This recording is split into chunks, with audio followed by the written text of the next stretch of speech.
Voici ce qu'on appelle une boîte de dessus de poste. C'est en fait un ordinateur dans une boîte qui réside normalement au-dessus de votre téléviseur et qui transforme celui-ci en un puissant terminal numérique. Vous pouvez télécharger des vidéos, jouer à des jeux informatiques, parcourir un catalogue vidéo électronique et même faire des achats. Et tout cela chez vous. Cette boîte est fabriquée par Scientific Atlanta à l'aide de la technologie de Silicon Graphics et elle est utilisée en ce moment par Time Warner pour les expériences de télévision interactive à Orlando, en Floride. Nous examinerons aujourd'hui les ordinateurs et la vidéo dans cette édition des Chroniques de l'informatique.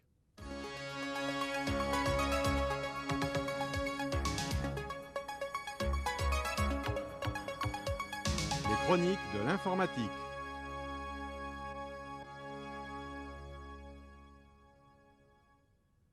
Bonjour et bienvenue aux Chroniques de l'informatique. Ici Stuart Chiffet et j'ai aujourd'hui avec moi Lou Wallace, rédacteur en chef de Digital Video Magazine. Nous parlions de vidéo sur PC. Vous avez ici deux exemples de ce qu'on essaie de faire avec les PC et la vidéo. Le premier est de passer une vidéo sur un PC et voici un film de Hollywood qui vient tout droit de votre lecteur de CD-ROM. Ça fait un moment que tout le monde parle de la convergence de la télévision et du PC, mais à cette parole, c'est arrivé. Par exemple, voici La Firme, le film de Tom Cruise. Vous pouvez voir qu'ici, il passe en 320 par 240 à 30 images par seconde. Si vous cliquez sur ce bouton, vous l'avez plein écran sans perte de résolution. Et ceci parce que nous avons une carte de décodage de Signal Design, l'une des nombreuses cartes MPEG disponibles pour PC. Donc la clé, c'est le matériel MPEG. C'est ça. Pour passer un film. Et je me demande un peu à quoi ça sert. Pourquoi regarder ce film sur mon PC plutôt que sur mon téléviseur? Oh, je pense que la productivité est suffisamment basse maintenant, pas la peine de regarder des films sur le PC au bureau, mais pour certaines applications cruciales comme les vidéoconférences et les réseaux vidéo, ça marche très bien. Et le MPEG est très important pour les divertissements comme les jeux. Le MPEG améliore le jeu. Et pour les vidéos musicales comme celle-ci, vous pouvez acheter 2 vidéos musicales sur un CD pour 5 $. On revient à l'ère du 45 tours. Très bien. Voyons ceci maintenant. Sur le Macintosh, on va plus loin que la qualité magnétoscopique sur un PC. C'est mieux encore, ça permet d'atteindre cette sorte d'interactivité non linéaire qu'apporte l'ordinateur. C'est exact. Il s'agit du nouveau QuickTime VR d'Apple et c'est de la vidéo interactive. Donc, au lieu de regarder une image statique, on a une interaction avec l'environnement.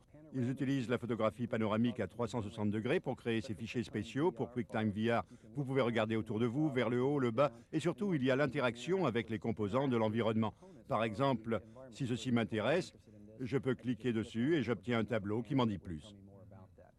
Alors voici le pont de l'Enterprise du nouveau Star Trek, c'est ça? C'est ça, le pont d'entreprise. C'est donc pas un film, vous allez là où vous voulez aller. C'est cela.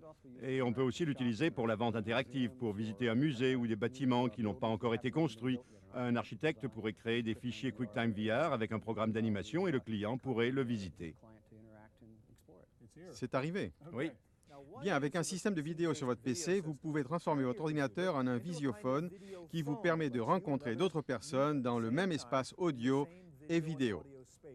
Apple vient de faire son entrée dans ce domaine avec sa technologie de conférence QuickTime. L'Université de Californie à Davis occupe un vaste campus qui comprend une école vétérinaire et une école d'agriculture. Pour approcher les bâtiments et les gens, l'université procède à un test d'un nouveau système de vidéo pour Macintosh appelé Conférence QuickTime. Les essais sont encore en phase préliminaire, mais il y a beaucoup d'applications potentielles. Nous voyons ici quelque chose que nous appelons l'assistant à distance. Et c'est un conglomérat de différentes technologies. Le problème, c'est que les gens doivent aller voir l'assistant pendant les heures de bureau s'ils veulent poser des questions. Et dans un campus étendu, cela peut être difficile de venir à ces heures-là. Mais si un assistant offrait ce genre de vidéoconférence, nous pourrions alors avoir des endroits sur le campus où les étudiants puissent s'arrêter et entrer en communication avec le bureau de l'assistant, et cela pendant les heures d'ouverture. Le système ne peut actuellement relier que 2 endroits, mais la combinaison de la vidéo et de l'échange d'informations graphiques en temps réel a fait ses preuves. La composante vidéo permet de réduire une réunion au cadre net d'un écran d'ordinateur. Notre organisation est géographiquement très étendue et compte plus de 250 personnes. Nous tenons des réunions et celles-ci sont quelquefois plus importantes que ne le permet la plus grande de nos salles de réunion. Ce serait bien donc de pouvoir organiser ce que j'appellerais des réunions virtuelles à l'aide de ces conférences QuickTime. L'Université de Californie a choisi QuickTime à cause de son caractère modulaire et de sa conformité aux normes. L'université envisage un réseau multimédia en mode asynchrone qui va améliorer la qualité de la vidéo, mais ce n'est pas un souci majeur pour les bêta-testeurs. Je pense qu'actuellement, ce serait un obstacle. Ça dépend de l'utilisation que vous faites de la conférence QuickTime. Par exemple, si vous aidez quelqu'un à réaliser une opération chirurgicale, c'est probablement un obstacle parce que vous ne pouvez pas voir tout ce qui se passe. Mais pour la simple vidéo en tête-à-tête, c'est parfait. Pour les chroniques de l'informatique, ici Gilles Bettman. L'une des utilisations de votre ordinateur pour créer des vidéos est de faire de votre PC un contrôleur vidéo pour faire le montage de vidéos analogiques depuis vos cassettes. Alan Thagson va nous montrer cela. Bienvenue, Alan. Merci. Bien, la première chose, c'est d'installer le matériel. Comment fait-on avec Video Director? L'idée générale de Video Director est d'utiliser le matériel que vous avez déjà, votre ordinateur, votre caméscope et votre magnétoscope. Et pour cela, nous avons créé un câble spécial. Et ce câble est livré avec le logiciel? Oui, une extrémité se branche sur le port en série de votre PC et vous avez le choix des connecteurs. Et ceci contrôle le magnétoscope, tout comme une commande à distance. Donc un faisceau infrarouge qu'on pointe sur le magnétoscope. Exactement. Et il y en a toute une liste, vous pouvez faire votre sélection. Ceci se branche sur votre caméscope, vous le branchez, vous installez le logiciel, vous êtes prêt. Nous avons un système tout prêt ici. Voici mon caméscope avec la vidéo d'origine, voici le magnétoscope sur lequel je vais enregistrer, voici le PC. Comment démarre-t-on? Eh bien, pour faciliter les choses, nous avons décomposé l'opération de montage en 3 étapes simples. La première est d'établir un registre de vos clips. Cela signifie que vous parcourez la bande du caméscope et vous décidez quel clip vous souhaitez garder. Voyons comment faire cela. Vous voyez, je contrôle mon caméscope depuis cette petite fenêtre appelée platine source. Donc en lecture, vous voyez que nous avons quelque chose ici de la planche à neige. Je clique sur départ pour marquer le début, je clique sur fin pour marquer la fin du clip et je lui donne un nom, disons neige. Donc on marque les points d'entrée et de sortie du clip. Oui, Et on le décrit, et on décrit le clip. c'est cela. Voilà, et je l'ai maintenant sur ma liste de clips. Au lieu de parcourir la bande maintenant, je vais vous montrer ma liste complète parce que j'ai beaucoup de cassettes. Voici tous les clips que vous avez sélectionnés. Oui, j'ai beaucoup de cassettes, celle-ci et celle de mes vacances. Bien, comment est-ce que je fais mon film? Voilà l'étape suivante, on passe au montage. Vous pouvez sélectionner des clips sur la liste, j'en ai pris quelques-uns. Voyons comment faire, vous glissez le clip neige et vous le placez ici. Je peux changer l'ordre. Donc on peut cliquer et glisser les clips. Cliquez, glisser, c'est tout. Nous n'avons toujours rien fait sur la bande. Voici les clips et l'ordre dans lequel je les veux et les points d'entrée et de sortie de chaque section. Exactement. OK. Cliquons sur Préparer bande. Cette fonction est vraiment au cœur même de Video Director parce qu'en général, vous laissez l'ordinateur faire le gros travail. Donc si je clique sur Départ, nous rembobinons la source, le caméscope, jusqu'au premier clip et la lecture démarre. Le magnétoscope est en pause d'enregistrement et quand nous arrivons au premier, au début du premier clip, la pause est dégagée et on enregistre. À la fin, on pause et on va au clip suivant. Faut-il faire chaque étape ou peut-on passer 10 clips d'affilée? Non, non, vous pouvez faire 50, 100 clips d'affilée. L'ordinateur va donc prendre les choses en main et aligner les séquences. L'ordinateur va tout faire, à une exception près. Si vous copiez des clips depuis plusieurs cassettes, l'ordinateur vous rappelle de changer la cassette. Bien, quoi d'autre? Il y a plusieurs options pour les effets. Le plus courant de ces effets est probablement la voix off. Vous avez une carte son, un microphone. Vous pouvez placer une voix off pour dire « voici bébé, voici le mariage ». Un titre est une possibilité, en voici un. Ici encore, il faut du matériel supplémentaire pour les titres, pour environ $150. J'ai préparé un titre pour cette séquence, nous l'appelons, et le voici. Donc vous créez les titres avec le logiciel et vous les utilisez au montage avec un autre matériel. Exactement. Bien, quelle est la qualité du montage qu'on obtient? Ah, tout à fait excellent. Pouvons-nous voir un exemple pour juger de la qualité? Bien sûr, c'est absolument exceptionnel, comme un magnétoscope à $200. Très bien, on va le voir sur le magnétoscope ici. Oui, on peut le passer, le voilà. C'est celui que vous venez de faire?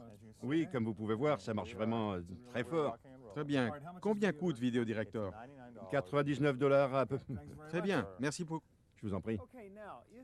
Bien, si vous êtes un mordu de la vidéo, vous avez entendu parler d'Avid pour le montage vidéo, mais c'était plutôt très cher. Vous pouvez maintenant faire un montage numérique avec VideoShop, le nouveau produit d'Avid pour un prix raisonnable.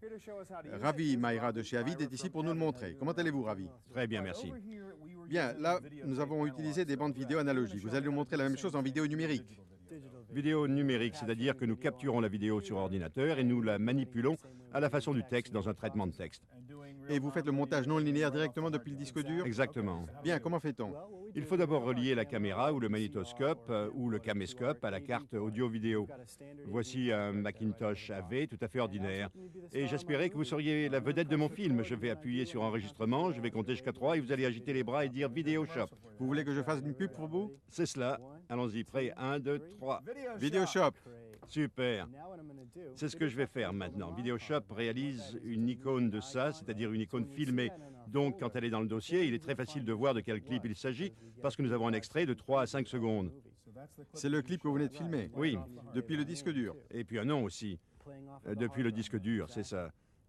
Ouvrons maintenant un nouveau séquenceur. C'est là que nous faisons le montage dans Vidéoshop et nous allons faire un film à partir de ce clip. Commençons par cliquer et glisser le clip. Voici le séquenceur. En bas, en haut, il y a la fenêtre de travail où nous pouvons visualiser en temps réel. Donc, je vois ce que je fais au fur et à mesure. C'est le seul monteur QuickTime à avoir ça. Et voici maintenant un autre clip. Celui-là, je l'ai filmé à Boston. Donc vous assemblez le film simplement en cliquant glissant? En cliquant C'est des glissant. clips numériques. Exactement. Et on peut changer l'ordre, ce qui est formidable. L'avantage du non-linéaire, si je décide que je veux studio d'abord, comme c'est le cas, je le prends et je le mets là. Et si je veux un montage plus précis, je peux couper un peu ici, nous le faisons glisser. Vous voyez la fenêtre de travail en haut à gauche. Nous allons à l'image par laquelle je veux commencer, juste avant vos paroles. Et on peut vraiment faire un montage image par image. Tout à fait. On peut même faire des effets de transition au lieu de coupure nette. On peut faire un fondu enchaîné ou quelque chose de plus amusant comme un décollement de page et on peut jouer sur la durée. Donc tous ces effets sont tirés de cette bibliothèque de texte. C'est cela et il y en a plus de 200. Et on peut créer des effets spéciaux sur mesure. Il y a aussi beaucoup d'effets comme le chroma key, l'écran bleu de la météo à la télévision. On peut faire tout ça avec Vidéoshop. Et au bas de l'écran, on a en fait une représentation de la piste audio dont on a cette information en plus de la vidéo. Oui, et le nombre de couches audio est illimité, donc on peut ajouter une piste pour la musique et une pour les effets de son. Et si on veut ajouter un autre clip à partir de cette vue, il n'est pas nécessaire de changer. On peut... prenons celui-ci, il s'appelle Fin, et mettons-le à la fin. On a donc 3 séquences différentes ici. Oui, et la dernière étape consiste à sauvegarder le film. Nous faisons cette sauvegarde pour, par exemple, l'envoyer à un ami par l'Internet ou le placer dans un autre programme comme une application multimédia, ou bien encore, si c'est pour un CD-ROM. Et si vous avez un Mac AV et que vous voulez faire des vidéos, on peut l'enregistrer sur bande. Donc c'est l'assemblage maintenant. C'est l'assemblage et regardons maintenant le résultat. Nous pouvons aller à la commande d'écriture sur vidéo. Allons-y. And now, let's hear from our studio audience. Vidéoshop. Et voilà, nous avons fait un film en 3 minutes. 2 petites questions. Tout d'abord, nous le voyons sur ce petit écran. Je suppose qu'il faut du matériel supplémentaire pour le plein écran. Oui et non. Si vous voulez simplement faire une cassette à partir de votre Mac AV, le logiciel comporte une fonction d'agrandissement.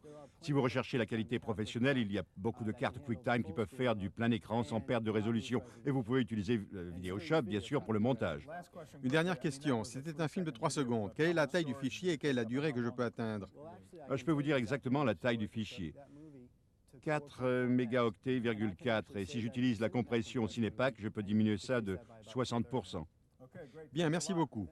Si vous avez vu des films comme Stargate, The Mask ou Forrest Gump, vous avez vu des effets vidéo créés sur des plateformes informatiques très coûteuses. Mais Virtuosity, le nouveau film de Paramount, est bourré d'effets vidéo créés sur des ordinateurs de bureau. Ceci est réalisé par Cyberlab 7 à San Francisco. Quand vous passez la porte de Cyberlab 7 à San Francisco, vous entrez dans un univers de monde virtuel. Un centre où on imagine et crée numériquement de nouvelles expériences. Le but du laboratoire est de créer le prochain niveau de communication tridimensionnelle en vue de l'Internet global. Le changement fondamental dans les médias est le passage du linéaire à l'interactif. Et nous parlons d'interactif en ligne. Donc l'Internet avec des mondes virtuels interactifs où les médias sont interactifs.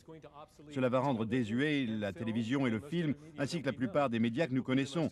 Ils ne vont pas disparaître, mais la créativité va aller ailleurs. La bonne nouvelle, c'est que ces mondes interactifs peuvent être créés sur un ordinateur de bureau. La création d'un cyberespace tridimensionnel accessible nécessitera, selon Cyberlab, un réseau fiable et du matériel peu onéreux. Une moitié de cette formule, le matériel, est déjà disponible. Le laboratoire a récemment remporté un contrat avec Paramount Pictures pour produire les effets spéciaux du film Virtuosity. Ce qui est formidable, c'est que c'est le premier grand film de l'histoire qui utilise des ordinateurs qu'on peut littéralement aller acheter dans un magasin. Nous utilisons des Pentium qui se trouvent chaque jour dans le journal et 3D Studio, un merveilleux programme d'Autodesk, et nous utilisons beaucoup d'autres astuces. Nous rassemblons tout ça et nous faisons un cyberespace. Nous le construisons en fait depuis nos machines de bureau. Ces machines sont sophistiquées, bien sûr. Elles ont 128 mégaoctets de mémoire et elles sont reliées en réseau à l'aide de Microsoft NT. Mais ce sont quand même des machines de bureau à la portée de l'utilisateur moyen. Cyberlab a combiné l'animation sur réseau et le montage vidéo pour créer une ligne de production de monde virtuel. Le remplissage, le texturage et l'animation des modèles volumiques se font à l'aide de logiciels courants pour PC et le tout est ensuite envoyé à la section vidéo pour transfert sur bande. Pour le fondateur de Cyberlab, la fusion des mondes virtuels avec le cinéma est une phase de transition en attendant les médias pleinement interactifs. Le meilleur moyen de distribuer les mondes virtuels à l'heure actuelle, c'est dans un film ou une vidéo musicale ou quelque chose comme ça. Mais c'est bien évidemment une solution archaïque. Nous parlons ici d'environnement avec une immersion interactive totale. Donc pourquoi se contenter de les accrocher au mur et de les regarder assis dans un fauteuil quand on peut y pénétrer, rencontrer d'autres gens et faire des tas de choses? Ceci est donc une zone intermédiaire. Paramount a besoin d'images pour rendre ses films extraordinaires. Pour nous, c'est un moyen de construire des mondes virtuels de haut de gamme, mais notre but, c'est la réalité virtuelle interactive. Pour les chroniques de l'informatique, ici Gilles Bettman. L'idéal serait de pouvoir, avec votre PC, mélanger les vidéos avec d'autres graphismes et des sources audio. C'est possible avec Video Machine Lite, le nouveau produit de Fast Electronic Company. Brad Geotes est venu nous aider à comprendre son utilisation. Comment allez-vous, Brad? Très bien, merci. Bien, voici donc votre carte. C'est cela, Machine Lite. Oui, c'est un studio de production vidéo avec une carte qui s'insère dans un PC. Et elle se trouve ici dans ce compact. Et quel est donc tout ce matériel? Nous avons tout d'abord, bien sûr, le moniteur. Au-dessus, nous avons un caméscope que nous pouvons utiliser et contrôler. En dessous se trouve un moniteur de télévision normal et encore en dessous, il y a notre boîte de branchement que nous appelons la boîte de contrôle du studio où se branchent tous les câbles. Toutes les entrées et sorties. Et encore au-dessous, ceci est un magnétoscope de montage professionnel. Il est ici pour que nous puissions aussi contrôler tout cela et nous pouvons ainsi voir la différence et la variété. C'est donc du montage analogique depuis une bande en utilisant votre carte pour contrôler et ajouter les effets et autres, c'est bien ça? Exactement. Bien, montrez-nous comment ça marche. Eh bien, nous avons divisé le logiciel en deux parties, la moitié supérieure et la synchronisation, où nous établissons la séquence d'événements. Au-dessous se trouve la gestion de projet, où nous gardons tous les clips vidéo, les graphismes, les animations, l'audio et les titres dont nous pourrions avoir besoin pour notre production. Donc, une fois que tout est branché et installé, nous créons une fenêtre pour chaque cassette que nous avons. Et en cliquant 2 fois dans cette fenêtre, je passe à la table de montage, là où je contrôle tous mes magnétoscopes. Donc, comme vous voyez, j'appuie sur lecture, je peux naviguer... Et vous contrôlez ce magnétoscope là-bas? Exactement, je peux le contrôler depuis l'ordinateur. Et je peux marquer mes points d'entrée et de sortie, ce qui définit en fait la séquence vidéo que je veux utiliser. Une fois que ceci est fait, vous voyez que nous amenons l'icône là. Donc, non seulement vous marquez les points d'entrée et de sortie, mais aussi l'image correspondant à ces points, de sorte que vous savez que ce que ces clips représentent. Exactement. Cela nous donne quelque chose que nous pouvons voir ici. Je peux donner un nom, ajuster les couleurs, etc. Et quand je suis satisfait, je dis à la machine que je veux l'utiliser. Et vous voyez que cela amène là en bas une icône que je peux utiliser. Donc je parcours mes extraits et j'en fais un catalogue et quand c'est terminé, je ressors et j'obtiens un projet qui ressemble à ça avec différents clips venant de différents... Ce sont les clips que vous avez choisis avant? C'est ça, et je les glisse sur cette ligne et je commence à produire ma vidéo. Je les mets dans l'ordre correct et je les répartis de façon à ce qu'ils se bloquent en place. Il n'y a plus qu'à appliquer les effets. Mon icône est ici au bas de l'écran et représente des groupes vidéo ou audio ou des transitions ou autres. J'imprime également les graphismes et les sigles. Je clique 2 fois sur l'une d'elles et cela ouvre une fenêtre qui me donne des effets disponibles. Si je veux commencer par un déroulement depuis le haut, je glisse cet effet sur l'écran et je peux ajuster la durée du déroulement en réglant ce niveau. Et je pourrais peut-être faire un glisser de haut en bas, puis faire un joli fondu ici en bas pour terminer ma vidéo. Bien, je peux vous présenter quelques petites choses que nous avons créées et qui vous montreront les fonctions de Video Machine Lite, y compris l'animation et l'animation Alpha Channel avec les graphismes Alpha Channel. Bien, vous allez donc passer une séquence que vous avez réalisée avec Machine Lite. Oui, et vous voyez ici, en bas, vous avez l'audio. Nous n'avons pas fait l'audio, mais je vais vous le montrer. Donc plusieurs canaux audio, vos deux sources vidéo, vos effets. Voici votre vidéo sur le moniteur ici. Voici l'axe des temps qui montre chaque événement à un instant donné. Exactement, vous pouvez également passer le ralenti. Pour conclure, ce que vous avez montré a été réalisé avec Video Machine Lite avec un prix de vente de combien? 2500 $. Bien, mais en lecture, nous utilisons ce magnétoscope numérique, n'est-ce pas? Oui, c'est une option à 69,95 $ qui donne en quelque sorte quelques magnétoscopes supplémentaires, mais ils viennent du disque dur. On peut donc avoir un accès instantané et aléatoire à chacun des clips. Très bien, merci Brad. Merci. Le NEC Plus Ultra, c'est le montage numérique non linéaire professionnel, une option très coûteuse et complexe jusqu'à présent, mais Radius vient de sortir un système de montage vidéo qui pourrait bien résoudre le problème. Greg Millard de Radius est ici pour nous montrer. Bonjour Stuart. Tout d'abord, nous avons ici le premier compatible Macintosh par Radius, c'est ça? C'est ça, c'est notre nouvel ordinateur compatible à 100% avec le matériel et le logiciel Macintosh avec un processeur PowerPC. Formidable. Et quoi d'autre? Qu'est-ce ci? Cette configuration est pour le montage vidéo, comme vous venez de le dire, qualité studio avec 4 gigaoctets de mémoire vidéo et des moniteurs pour voir votre vidéo. Et ici? C'est notre bande de raccordement pour les entrées et sorties du système et ici, l'affichage graphique pour contrôle. Bien, donc nous avons ici un système de montage vidéo numérique construit autour d'un Macintosh et ce système est ouvert. Il est ouvert. Donc on peut utiliser d'autres modules, d'autres outils, etc. Exactement. Bien, montrez-nous comment on s'en sert. Ceci est Radius Edit, c'est le logiciel. C'est cela, c'est le logiciel Radius pour le montage vidéo professionnel. Nous réalisons un clip sur le ski ici et je vais glisser ces 5 extraits sur mon axe des temps. Si on se contente d'un film, il n'y a rien d'autre à faire. On les glisse et on peut regarder pour voir ce que c'est. Encore une fois, il suffit de cliquer, glisser ces clips et couper, couper, couper. Nous avons des coupes.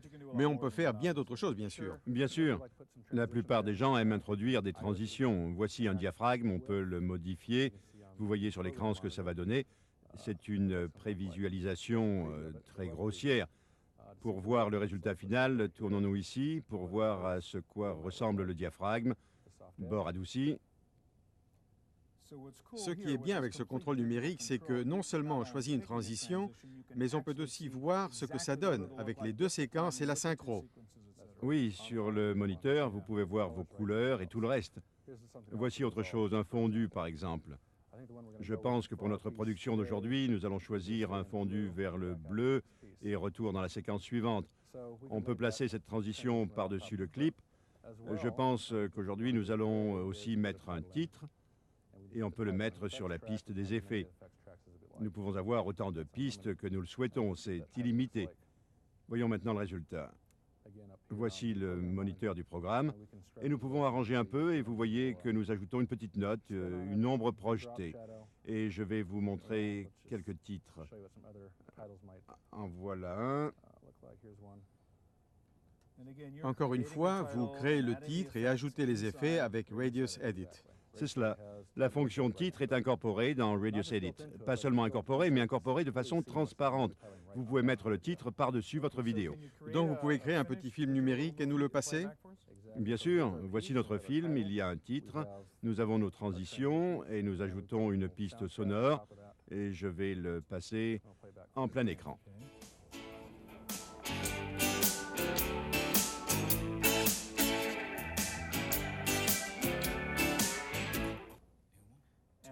Et ceci s'est fait en temps réel. Vous n'avez pas passé quelque chose que vous aviez fait auparavant. Je veux dire, c'est le film que vous venez de créer. C'est cela même. Donc en fait, vous avez tous vos contrôles, c'est entièrement numérique. Je peux voir ma source, mon programme, mes effets. C'est cela. Combien tout cela coûte-t-il? Pour cette configuration, environ 20 000 $. Et je démarre. Très bien, merci beaucoup. Et voilà pour la vidéo sur PC. Merci d'être venu avec nous. J'espère vous retrouver bientôt dans les chroniques de l'informatique.